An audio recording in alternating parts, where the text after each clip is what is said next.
Today's story is about a girl who goes on a sea trip with her mother and her mother's boyfriend. But things turn dark when the girl discovers that her mom's boyfriend is a dangerous man involved in smuggling girls. We'll see what happens next. The story begins with a girl named Rose. She has bruises and injuries on her face and body. It looks like she's been in an accident and is still in shock. After this, the scene moves into a flashback. We see Rose's mother, Alma, coming home from work. Then Rose comes from behind and wishes her mother an early happy birthday, which is the following day. Alma smiles and tells Rose to finish packing because they are leaving the next day for a trip with Alma's boyfriend. Rose isn't excited about it and doesn't feel like going, but because her mother insists, she agrees. After that, Rose takes the car keys from her mom and heads out for her night shift at the hotel where she works. The next morning, Rose comes back home from work. Alma is already packed and ready, taking the luggage outside to leave for the trip. Rose still isn't happy about going, but she agrees once again just for her mother's sake, even though she doesn't want to. On the way, Rose asks her mother about her boyfriend. Alma replies that she hasn't known him for very long, but she thinks he's a good man. Rose is taken aback and wonders how her mother can trust someone she barely knows. After some time, they arrive at their destination where Alma meets her boyfriend, Derek. Derek shows them a map and explains their route, mentioning that they'll be passing close to the Bermuda Triangle. He says they'll reach there by Tuesday and will enjoy the trip. While Alma is taking the luggage out of the car, Rose stands a little distance away under a tree, smoking. She notices a man walking toward her mother. Later, Rose asks her,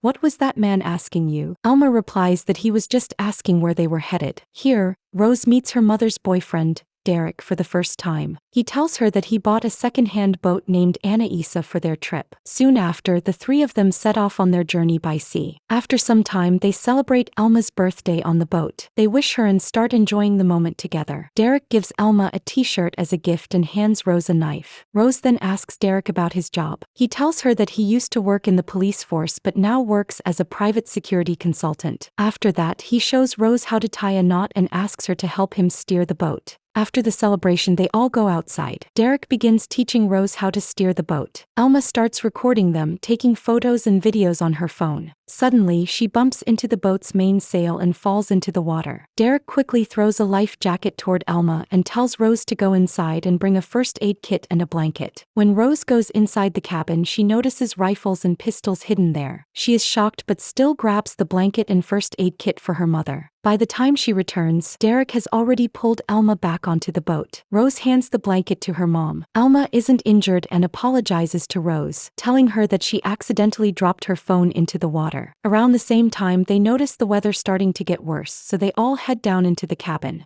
Alma says she has come this far even though she's never traveled before, and suggests they should turn back home. But Derek assures her there's no need to worry and says the weather will be better by the next day. The following morning, when Rose comes back up to the deck, she sees the sky is clear again, and her mother is already sitting there, drinking. Rose goes and sits beside her mother. She tells her that she isn't happy being here and wants to go back home. Alma responds that the place is beautiful and encourages her to enjoy the moment. After some time, Derek joins them. Rose asks him about the rifle she saw earlier. Derek says he keeps it for safety and that it's also his hobby. Rose then says she would like to try shooting it once. Derek brings out the rifle and shows her how to use it. Rose fires successfully and Derek is impressed. He praises her a lot for how well she handled it. In the next scene, Rose sees on her laptop that there's another boat a short distance away. She goes outside and tries to view it through binoculars. Meanwhile, Derek and Alma are drinking and they call Rose to join them. She sits with them but soon begins to feel dizzy. Rose heads to her room and falls asleep. After some time, she wakes up to strange noises coming from outside. She looks out and sees the other boat approaching them. It comes straight toward their boat and crashes into it. Two men step out of the other boat. They point a gun at Derek and demand he return something to them. Derek says he doesn't know what they're talking about. Alma starts yelling at them, telling them to leave them alone. But one of the men hits Alma and injures her. Rose notices that this is the same man who was seen earlier talking to her mother. His companions now call him Captain. Seeing everything, Rose becomes terrified. When Alma spots Rose, she tells her to hide. Derek keeps insisting he doesn't understand what they want. Then the captain suddenly shoots both Alma and Derek. Derek is shot in the shoulder and falls into the water. The captain and his partner go into the cabin and find the thing they were looking for, but they don't notice Rose. They set the boat on fire fire and leave. After they're gone, Rose comes out and sees the flames spreading across the boat. She quickly uses a fire extinguisher to put out the fire, and she finds her mother's dead body and goes into shock after seeing it. By the next morning, Rose is all alone and has no idea what to do. The boat is badly damaged from the fire, and the engine is no longer working. She tries to fix the engine but fails. Rose then wraps her mother's body in a cloth,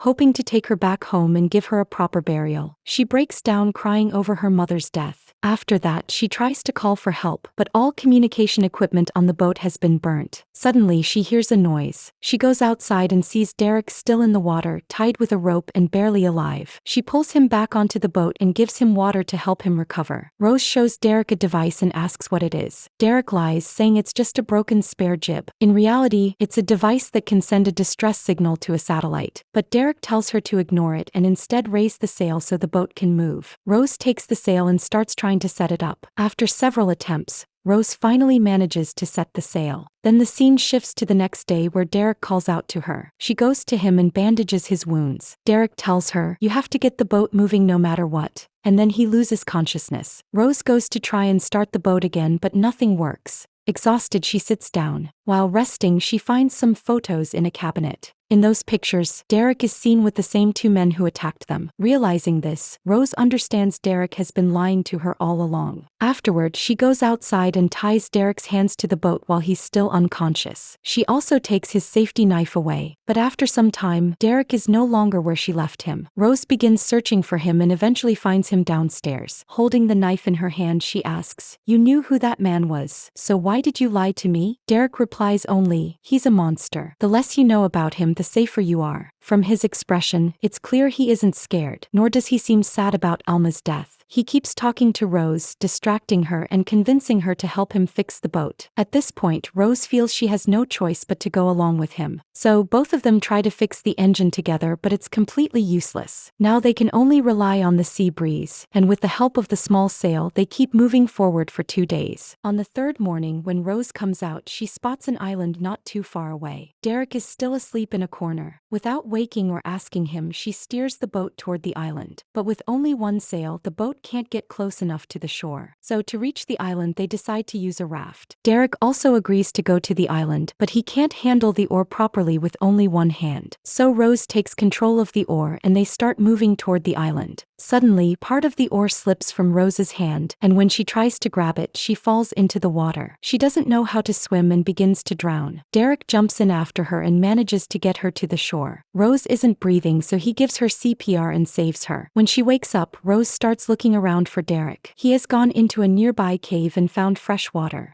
He tells her to drink some as well. The island is deserted, so Rose says they need to find a way to get back home. Derek agrees and says, "Yes, we'll leave, but it will get dark soon, so we have to spend the night here." Then both of them pull the raft up to the shore. As night falls, Rose lies down inside the raft to rest while Derek makes a fire outside. Rose can't sleep, so she comes out and sits beside Derek. They start talking. Rose shares that her father was a soldier who died in Iraq while on duty. Then Derek begins telling his story, and this is where his real truth starts to come out. He says, "I used to be a good and honest police officer. But even after serving honestly for 10 years, I got nothing in return," Derek says. "Because of that, my wife left me. He thought I was a failure. After that, I chose the wrong path and started making money by working with criminals. The captain was one of the people I worked for. The men who killed your mother weren't the captain himself. They were his men. The captain is extremely dangerous and clever. He smuggles young girls like you. I tried to get ahead of him in this dirty business," Derek says, "and I stole something valuable from him and kept it with me. That night, his men came to take it back. Because of that, your mother was killed. I know she was a kind woman, but I had only known her for a few months. I thought we would spend some peaceful time on this trip." Then he adds, "By the way, the knot you tied on my hand earlier was wrong." Using this as an excuse to teach her, he takes Rose's hands and ties them up instead. Rose still doesn't fully understand what's happening. Then she notices the device called the JIB in a nearby bag and asks, "You said this was broken, so why do you still have it?" Derek replies, "This device can send an SOS signal to the satellite and reveal our location so we can get rescued. But I didn't activate it because first I had to deal with you." The moment he says this, Rose finally understands everything. She punches him and quickly grabs the gun from the bag. She points the gun at him and orders him to activate the device. When he refuses, Rose tries to shoot. She pulls the trigger, but no bullet comes out because Derek has the magazine. Taking advantage of this, Derek attacks her. A fight breaks out between them, but Rose somehow manages to escape. Derek loads the magazine into the gun and starts firing at her, but none of the shots hit her. Rose runs and hides, then manages to untie the rope from her hands. The next morning, Derek is still chasing Rose. Rose plans to take the raft and escape from the island. She climbs down and starts heading toward the raft, but Derek spots her and begins shooting from above. Despite this, she gathers her courage and keeps running. Meanwhile, Derek loses his balance and falls from the height. When he hits the ground, Rose stops and carefully goes toward him to see if he is dead or just hurt. As soon as she gets close, Derek regains consciousness and, even in that state, starts attacking Rose with a knife. He says,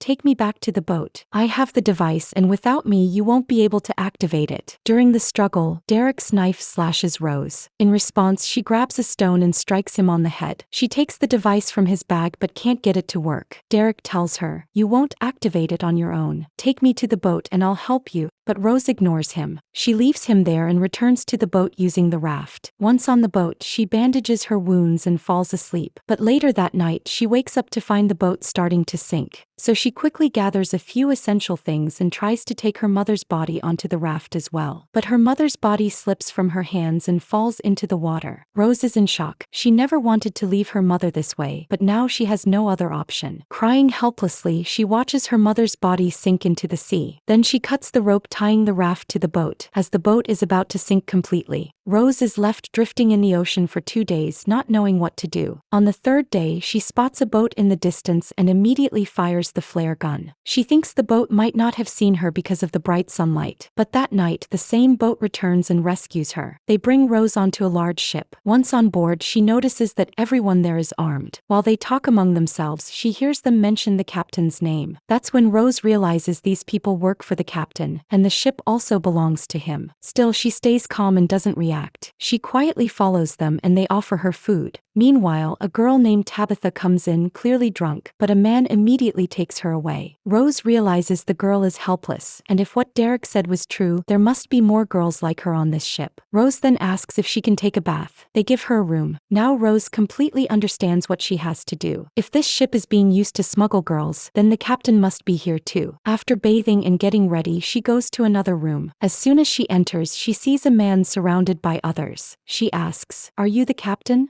He replies, "Yes, I am." Rose begins talking to him and tries to get closer. Then, the moment she gets an opportunity, she strikes the captain on the head and kills him. After that, she leaves the room and goes into another one where she finds Tabitha. She asks for her help. Meanwhile, the captain's men discover his dead body and become alarmed. They start searching for Rose all over the ship. Rose asks Tabitha, "Where are the guns kept on this ship?" Tabitha replies, "Most of the guns are stored in the engine room. And like me, many other girls are kept captive here, but they can't help you right now. They're all kept drugged." Rose leaves the room and heads to the engine room. There she finds a gun. At that moment, a man walks in and spots her, but Rose quickly shoots him dead. From there, she continues forward to rescue the girls, killing the captain's men one by one as they try to stop her. She also encounters a woman working for the captain, but Rose fights her and kills her as well. Then she comes up against one of the captain's strongest men. He grabs her by the neck and starts beating her, but she somehow escapes and finally shoots him dead. After that, she opens a door and finds very young girls locked up inside. But before she can rescue them, the last man from the captain's crew appears and points a gun at her. The situation becomes tense. Just then, Tabitha comes from behind and strikes him on the head. Taking the chance, Rose grabs the gun and shoots him. Rose then leaves the girls for the moment and rushes to the radio room to send a distress signal. But on the way, she comes across one more man, and it's Derek. Rose is shocked and says, "You were dead on that island. How are you here?" Derek replies, "I made a deal with the captain by giving him your information. I used the device to escape the island." He starts hitting her and says, "I already had a plan with the captain and now no one can save you." Hearing this, Rose laughs and says, "I've already killed your captain." Enraged, Derek hits her hard and throws her down the stairs. He returns with a gun, but by then Rose has already escaped. He begins following the trail of blood to find her. But as soon as he reaches a spot, Rose releases a chemical on him, causing Derek to collapse. Then she takes the same knife he once gave her and stabs him in the chest, finally killing him. Exhausted and injured, Rose sits down. All of the captain's men are dead. Then Tabitha arrives and says, "Come with me, I have to show you something." Rose follows her and sees that the ship is heading toward a port. All the girls are overjoyed. Now they can all return to their homes. When they reach the port, the police take control of the situation. The story returns to the beginning. Rose is narrating everything to a police officer. The officer praises her and says, "All the girls have been sent home. You will be going home too." But Rose, heartbroken, replies, "I don't want to go back.